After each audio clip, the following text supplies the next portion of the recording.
How's it going, everyone? Back posting a little bit of content. Only after a few days that I mentioned that I weren't going to, but since the gyms are reopening, we got some good news. Happy to jump on it, start sharing a couple of more things. So well done, everyone. Catch everyone in the gym on Friday, hopefully. What I've actually gone through today is a little bit of a setup for online weightlifting program. So one of the members at our gym at Stronghold, Jen Wallace, we've been working together now since I think about August, so August or July, since one of the last lockdowns where the restrictions were in place at the gym. So normally I have like weightlifting sessions on, but with the amount of like restrictions and people allowed within indoors versus outdoors and stuff, weightlifting's being put on hold for the time being. So a lot of members have been doing external programs. I've been programming now for Jen for coming up to a couple of months now. I think I mentioned around July or August.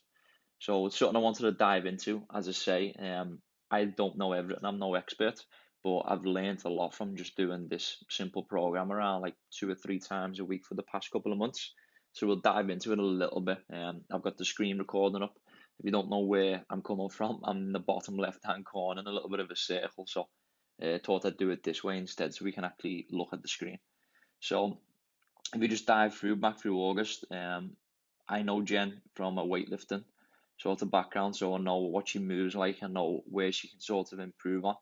Um, None of us are elite weightlifters in the gym, but we tend to do weightlifting now because it supplements our training, and it is involved within CrossFit, so you need to be pretty much developed with the snatch, clean, and also the jerk. So we actually split the days up based on when she had the time to train. Now, taking into account that Jen has been weightlifting in her back garden, okay, so she's got the mats down. She's been through like 3 or 4 gazebos outside in the wet weather.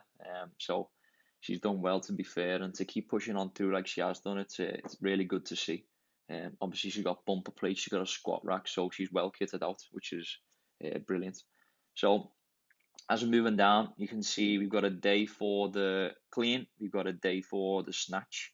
Now, at first, we were programming through a Word document, but we made the transition over to a True Coach, which is a little bit easier to set up with. I've already got quite a few people that I actually program for, so we sort of made the transition over. So moving down, we decided to go with 3 days. The reason being, she wanted to improve her weightlifting. We need to get a little bit of frequency in there so she can actually practice the movements, and it just fitted nicely around Jen actually attending the classes at Stronghold too. So as you can see, we've got a snatch day, we've got a clean and jerk day, and then we've got a day where she sort of goes for the heavy lift at the end, working on a position. So we take a little bit of a deeper look at the snatch day. As you say, this is way back in August, so we're going quite far back here, but we always go into the warm up side of things. So we've got things in the snatch, just to warm up and prep the shoulders, just get a little bit of movement in there in terms of rotation, improving our overhead position before we get into the actual lift. It's always good to do a little bit of a move and prep. So as there, we've got 3 rounds. The reason I wrote a couple of notes on there is move with intent, because a lot of people tend to go passively through the warm up, and if you don't prepare well, and the saying is, failing to prepare is preparing to fail. So, as you can see, a couple of movements a little bit more specific to the snatch. We've got Cuban presses. If you don't know what these are, check them out on YouTube. Probably loads of videos on there. We've got behind the neck snatch grip push press, just to load up that explosiveness from the hips, triple extension, if we say, and that overhead position too. Prone WTYs a little bit because Jen had a little bit of a shoulder sort of issue, which he was going to see physio with. So I've just added a couple of movements in alongside the ones that she's already doing. These are great for like upper back mobility, strength, all the little muscles and parts of the body that people tend to forget about. And then we get even a little bit more specific to the snatch. Snatch drop, yeah, where we're pushing against the weight and we're not using a dip or drive, and then snatch balance. So really focusing on that transition underneath the bar in the snatch. If you go a little bit out of this now, should move back a little bit if it lets me. Yeah, and then we move into the actual setup of it. So, so I guess in October, so I've gone way back there. Let's try and go back a little bit here. So in terms of the setup, what I actually wanted to do, I wanted to break down each position from literally the high hang to the mid to the floor over so many cycles, just to iron out any sort of weaknesses in each position. I know a couple of Jen's ones were a little bit of an early arm pull, and also lacking sort of the shrug on the clean and the snatch. And then in the jerk, we've just been focusing on lately, which is moving forward in the dip and the drive. So she was sort of losing the barbell forward a little bit. So we move back down. As you can see, we've started at the high hang position. So if you don't know what the high hang is, it's basically the position before you're about to extend or transition underneath the barbell in the snatch and also the clean. Okay, so it normally happens around the hip crease or the top of the thighs. As we're moving down, we've got different movements with different sets and rep schemes. I'm not going to dive in much to the sets and reps. Just know that at this point, we were focusing a little bit more on a lot of repetitions to get that practice working, but also building a little bit of capacity, moderate to heavy loads. So when we actually when we eventually get to the heavy loads, we're a little bit more prepared and conditioned for them. Because at the end of the day, weightlifters need to be conditioned for these heavy reps. It's not all about just lifting heavy and lifting heavy often. So the setup we've got, you've got the high hang muscle snatch first, and you can see the setup on the other side, the high hang muscle clean. The reason I put this in was basically to build a little bit of strength in sort of the shrug, but also to focus a little bit more on a transition. If you don't know what a muscle clean is, again, you can probably check that on YouTube. There's loads of videos out there, but it's basically you using a shrug, the sort of shoulders and the traps, just to get that transition on the clean and also the snatch. Okay, so there's no jumping involved. There's no sort of full snatch or clean lift. It's literally just a shrug and transition into either the overhead for the snatch and also the front rack for the clean. Okay. But also as well, I wanted to build a little bit of hypertrophy with these movements because you can definitely do that. Again, more mass added, we can build a little bit of strength towards the end of the cycles there. So it's definitely better for a weightlifter in that sense. So they're the high hang muscle snatch and also the muscle clean. Okay. These are sort of movement prep, again, going from the warm up. So we don't really want to focus too much on like maxing out at this point. Remember, the main lifts are the snatch, the clean, and the jerk. So there might be a time and a place for maxing out on like muscle cleans and shrugs or snatch sort of extensions or snatch pulls. But for this moment in the program and cycle, we're not going to go for that. So moving down, again, we've gone from the muscle clean and then we've moved into high hang snatch pull and also high hang clean. Okay, sorry, high hang clean pull. The reason I put shrug in there is because we want to put an emphasis on that shrug and we don't want to pull with the arms. There's a little bit of a description of that movement there taken out of context. So we've discussed it previously in the gym, but snatch pull, clean pull normally gets a person thinking, oh yeah, I've got to pull the movement, I've got to pull the bar, when it's really not what we want. We want the arm to stay long. So that's why we just replace it with shrugged it. The reason we put them in again is just working on that position that before we get into the snatch, we want to actually meet that final shrug before we transition into the bar. So we put a couple of sort of sets and reps in there beforehand, after sort of the muscle clean. Then again, we're just preparing fast turnovers and also that finishing that true extension at the top with the shrug. Eventually moving down to high hang snatch and also high hang clean. Obviously, these are on separate days here. So at the moment, we're at one point of the cycle we're working on RPE, but we have recently got rid of that. I'll explain that a little bit later on. 6 sets of 3 on both. Again, I'm not going to dive into too much about the sets and reps, but just know that at this point, we're building a little bit more capacity work with the snatch and also the clean from the high hang position. As you move a little bit further into the cycle, which you'll see in a sec, move down to just above the knee. Again, we're just ironing out different positions because remember, on the snatch and the clean, the bar travels and passes all these positions. So it goes from the floor, goes just above the knee, and then from the knee goes to the high hang or position sort of 3, and finally into the transition.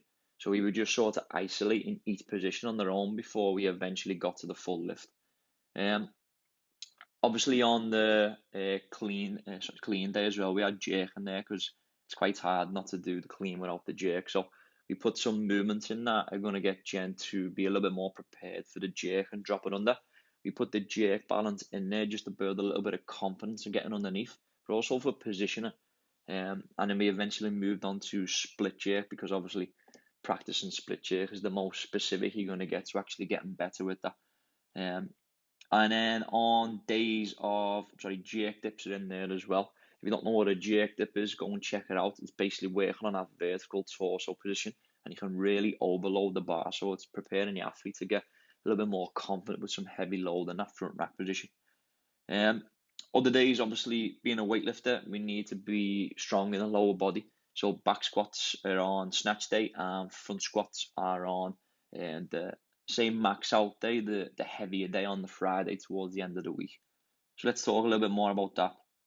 When we get to that day, we've got build to a heavy, whatever that is. So say we're on 6 sets of 3 for that week, we will stick on 3s for the heavy day. Yep, so as you can see here, build to a heavy 3 high hang snatch for the week. We do mention a little bit about how many sets I want you to get there in. As I say, if we sort of max out here and that's fine. It's just preparing sort of gen to get a little bit more confidence under the heavier loads.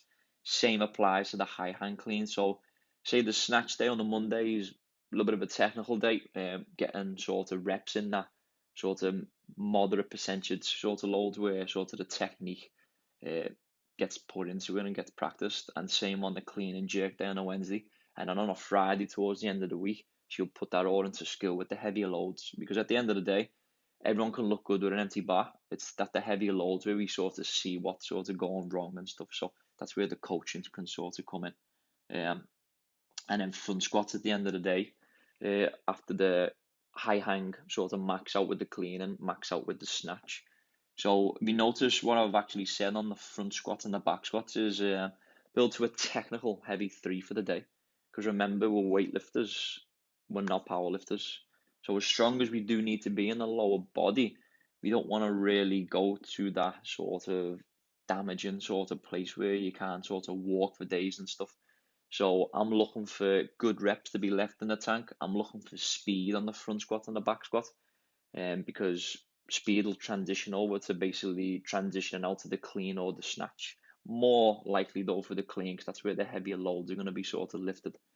But yeah, I'm looking for speed. Once they've built up to that technical 3, the reason I say technical is because I don't want form to sort of break down and pushing through sort of shit movement. Okay, so once you've done that, we took it down to 80%, and that's where we got a little bit more volume in. But this is where the emphasis on speed was. So perform 3 sets of 3, where the focus is basically speed and being pretty fast on every set and every rep. So that's a little bit of a breakdown of that part of the cycle. As you sort of move on, we spend maybe like 1 or 2 weeks at the same sort of sets and reps, and then the more we get into it, you can see the reps sort of change there. So this allows us to maybe push the load a little bit. Now we're on sort of sets of 2s there as you push in, but the movement's pretty much the same because we want that adaptation to happen. So there's no point in changing the movements every single week. So that was right throughout September. Again, we're getting constant feedback going here. So as you can see, a couple of these videos, they're being filmed in sort of the background. Jen uploads them to True Coach, and I give feedback. I sort of once or twice a week, depending on how many videos she uploads. As you can see now, we've started to move to the mid-hang position. Yeah, so we should change there. So we spent a lot of time in that high hang or position 3. Then we moved further down the chain to position 2. Movements again stay the same, but now we're trying to develop a little bit more sort of technical and positional sort of strength from the mid. But we're still going to pass that position 3 anyway, or the high hang. So we've had a lot of practice in there. So that should pretty much be nailed down. But you never know anyway. Moving down again. As I say, this pretty much stays the same throughout, just getting used to now going from the mid-hang because we spent a lot of time with the high hang. There's a lot of coaches who say you don't like sort of breaking up the position and stuff, but if we need to dial in or sort of identify a little bit a specific portion of the lift, so say you perform the full snatch or the full clean and you don't get your knees back in time, or the bar comes sort of bashing away at position 2 or the knees, then you might have to dial in specifically to that part of the lift and break it down. So this is where sort of movements or lifts from the mid hang or movements from the blocks, that type of stuff sort of pops in. So Moving down to where we're sort of currently at is coming into October. So this is where we have merged the movements that we've previously been doing, and we've changed a couple of the accessories, okay? So we spent a couple of weeks at the high and a couple of weeks at the mid. Now we've actually merged them together before we eventually get to the ground. So I wanted to have a little try. It's actually working at the moment because Jen has PB'd her snatch, a full snatch, but obviously from the mid. So that's definitely good. It's going to be good to see what she actually does from the ground. As we get now into this cycle, so like middle of October, if you just finish coming from that sort of mid hang cycle, now we've actually merged the high and the mid together. So again, not as much sort of sets and reps with this one, because you're gonna have two lifts involved within the one. So you're gonna be doing a snatch from the high, yeah, resetting and doing a snatch from the mid. Okay. Same again with the clean. Yeah, and we've still got that day on the Friday where she puts this into practice with a lot of the heavier lifts, because again, weightlifting is about basically who can lift the most weight for one rep on the snatch and the clean and jerk. So we do need to be prepared for that a little bit, but we are just building capacity a little bit now. Again, muscle clean stays the same. I put a little bit of emphasis on this to say like this is a primer movement, not a max. Because I think I did not mention that at the start of the last couple of cycles, and they were actually fatiguing Jen a little bit towards the main lifts. And we don't want that, as I say.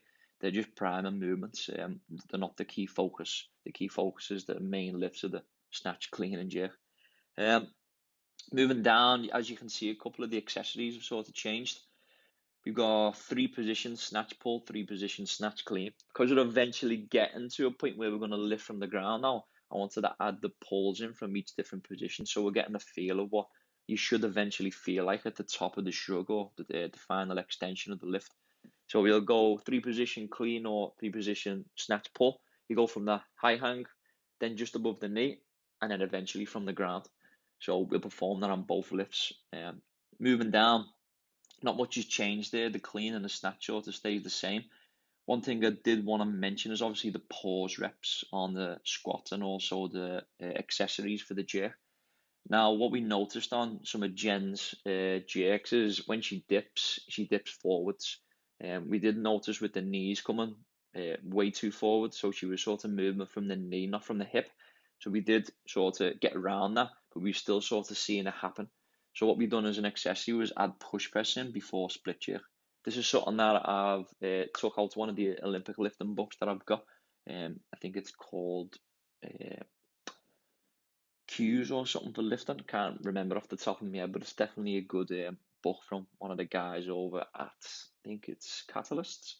Used to be a lifter himself, and he was mentioning about the push press being a great accessory for the split jerk if someone has the habit of when they dip down and they come out, dipping forward, and then the bar gets away from them.